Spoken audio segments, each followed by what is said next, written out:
ఇక్కడున్న మనందరము కూడా మన ప్రార్థనలో ఈ మాట చెప్పాలి ప్రభుకి. మోకరించగానే బయటికి వెళ్తున్నానయ్యా, తోడుగా ఉండయ్యా, నా కుటుంబాన్ని కాపాడయ్యా, ఉద్యోగంలో సహాయం చేయయ్యా, పరీక్షల్లో జయం ఇవ్వయ్యా, ఇవి కాదండి.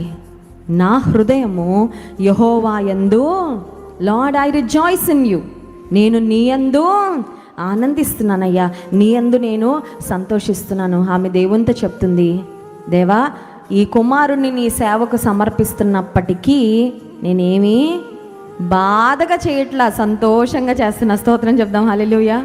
కొన్నిసార్లు మనం దేవునికి ఏదో కానుక ఇవ్వాలనుకుంటామండి, ఆ తర్వాత ఏదో ఒక ఆర్థిక సమస్య వస్తుంది.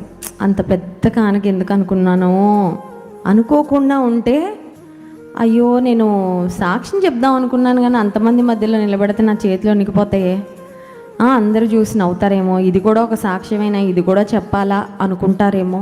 కొన్నిసార్లు ఏదో చేయాలనుకుంటాం, తీర్మానం తీసుకుంటాం, దేవునికి మాట ఇస్తాం, తర్వాత రిగ్రెట్ అవుతా ఉంటాం.